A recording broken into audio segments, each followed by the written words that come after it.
Hi friends, welcome back to our channel Anusiri vlogs. ఇప్పుడు నేనైతే మీకోసం మా తెలంగాణలో మేము సర్వపిండి ఎలా చేసుకుంటాం, మీరు ఎలా చేసుకోవాలనే వీడియోని అయితే నేను ఇప్పుడు ఈ వీడియోలో చూపిస్తున్నాను. ఎండ్ వరకు ఈ వీడియోని మొత్తం చూడండి. మనకి మెయిన్గా కావాల్సిన ఇంగ్రీడియంట్స్ ఏంటి అంటే బియ్యం పిండి. నెక్స్ట్ ఇప్పుడు నేను చూపెట్టే ఇంగ్రీడియంట్స్ చూసేయండి. ఫస్ట్ అది సొరకాయ తురుము, ఫస్ట్ నీట్గా తురుముకోవాలి. కొత్తిమీర, నెక్స్ట్ మిరపకాయలు దంచుకోవాలి ఫస్ట్, అట్లయితే బాగుంటుంది అందులో వేసుకుంటే. ఆనియన్స్ దంచుకొని వేసుకోవాలి.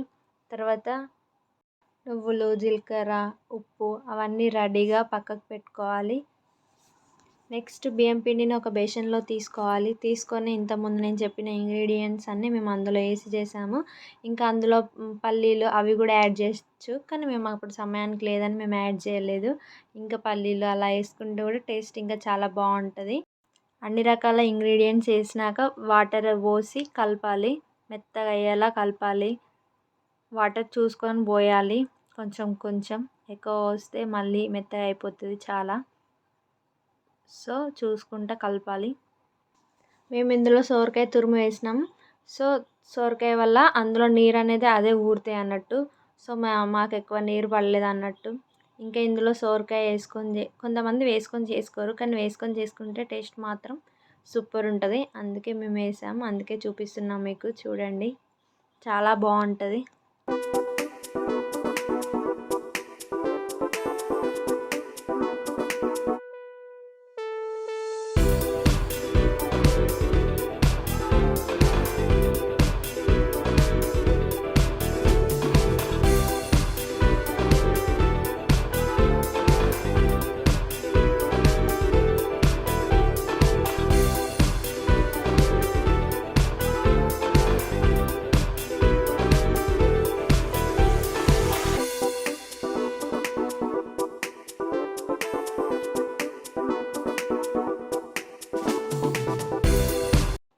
చూడండి, మాదైతే కలపడం అయిపోయింది. నెక్స్ట్ ఒక ప్యాన్ తీసుకొని అందులో ఆయిల్ పోసుకోవాలి.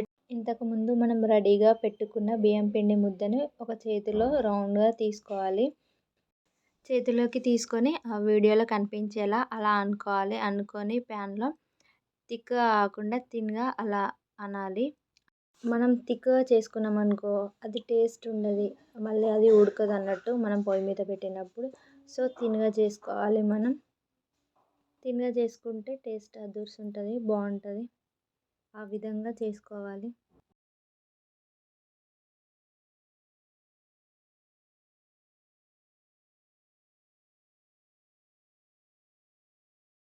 ఇలా చేయడం అయిపోయిన తర్వాత దాన్ని తీసుకెళ్ళి స్టవ్ మీద పెట్టాలి. స్టవ్ మీద పెట్టి దానిపైన ప్లేట్ పెట్టి సిమ్లో పెట్టుకోవాలి స్టవ్.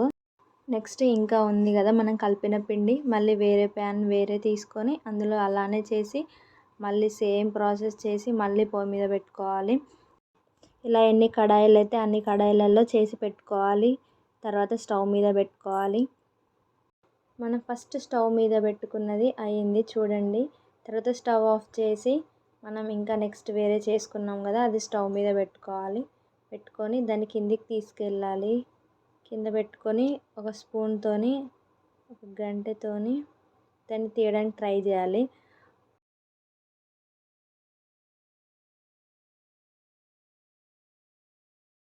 ఒక్కొక్కసారి ఎంత ట్రై చేద్దామన్నా అది మంచిగా రాదు అలా ఇప్పుడు తీసినట్టు. మనం ఎక్కువ ఆయిల్ పోసుకుంటే మంచిగా వస్తుంది, అందుకే ఆయిల్ మంచిగా రాసేటప్పుడు కడాయికి. నెక్స్ట్ ఇది ఒకటి చూడండి, ఇది అస్సలకే రాదు సరిగ్గా. ఎలా కష్టాలు పడుతుందో మా పిన్ని చూడండి, కాలుతుంది పాపం.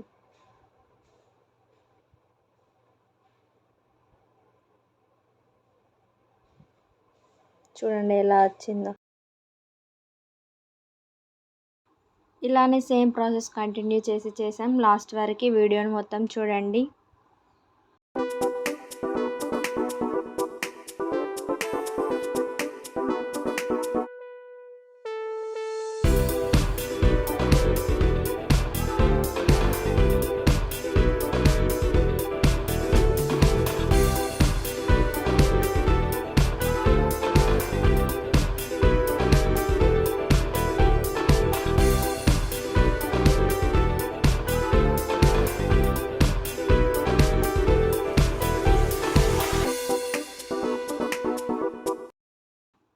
ఫైనల్గా అయితే అయిపోయింది. తెలంగాణలో చేసుకునే సర్వపిండి, మా సర్వపిండి ఎలా ఉందో చూడండి. మేమైతే టేస్ట్ చేసాం, చాలా బాగుంది. మా వీడియోస్ కనుక మీకు నచ్చితే లైక్ చేయండి, షేర్ చేయండి, సబ్స్క్రైబ్ చేయండి. Bye friends.